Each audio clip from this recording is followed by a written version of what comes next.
Download करें जनमत Haryana app.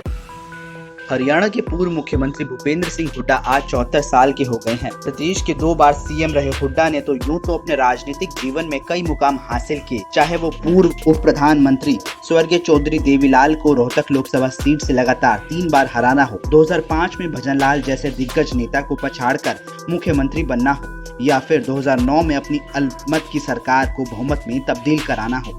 लेकिन आज के संदर्भ में अगर बात करें तो चुनौतियां भी कम नहीं। हुड्डा फिलहाल नेता प्रतिपक्ष हैं। अगला विधानसभा चुनाव अक्टूबर 2024 में होना है, जो कि 3 साल दूर है।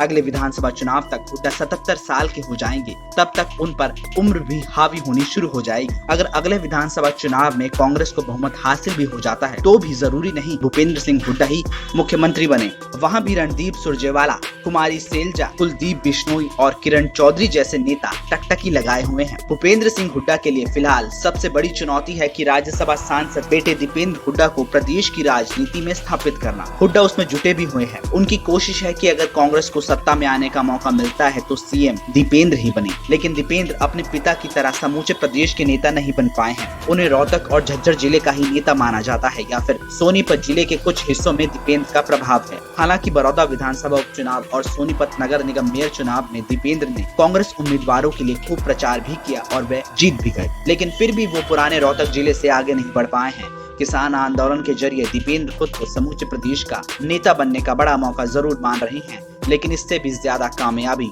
मिलती नहीं दिख रही है। 2019 के विधानसभा चुनाव के बाद भूपेंद्र सिंह हुड्डा ने डिप्टी सीएम दुष्यंत चौटाला के गढ़ मध्य हरियाणा में सेंध लगाने के लिए दीपेंद्र के साथ खूब दौरे भी किए। वहां के नेताओं को कांग्रेस में शामिल भी कराया, लेकिन पिछले साल आई कोरोना की पहली लहर से ही अपने मिशन मध्य हरियाणा को ठंडे बस्ते में डाल दिया। फिलहाल गांधी परिवार के साथ हुड्डा के रिश्ते ठीक नहीं चल रहे हैं। ऐसी बानगी तब देखने को मिली जब अपने समर्थक विधायकों के जरिए हुड्डा ने कुमारी सैलजा की प्रदेश अध्यक्ष पद से हटवाने की कोशिश की, लेकिन हाईकमान पूर्व सीएम के दबाव में नहीं आया और सैलजा की प्रदेश अध्यक्ष पद से छुट्टी नहीं की। पंजाब में नवजोत सिंह सिद्धू को वहां का अध्यक्ष बनाकर जरूर हुड्डा को संदेश देने की कोशिश की कि कांग्रेस में वो ही सुप्रीम है, पार्टी तुम्हारे हिसाब से नहीं चलेगी, जिसके बाद से हुड्डा के तेवर भी ढीले पड़ गए। दरअसल 2019 के विधानसभा चुनाव में कांग्रेस के अच्छे प्रदर्शन के बाद से हुड्डा मानने लगे थे कि कांग्रेस में वही सबसे बड़े जन नेता हैं। इसी के आधार पर हुड्डा ने गांधी परिवार पर दबाव बनाया और कुमारी सैलजा का राज्यसभा से पत्ता कटवा दिया और दीपेंद्र को राज्यसभा सांसद बनवा दिया। भूपेंद्र सिंह हुड्डा ग्रुप G23 के सदस्य भी हैं, जिसमें गुलाम नबी आजाद, कपिल सिब्बल जैसे कई दिग्गज नेता शामिल हैं, जिन्होंने पिछले साल पूर्णकालिक अध्यक्ष और संगठन के चुनाव कराए जाने को लेकर चिट्ठी भी लिखी थी, जिससे देश की राजनीति में बड़ा सियासी भूचाल आ गया था।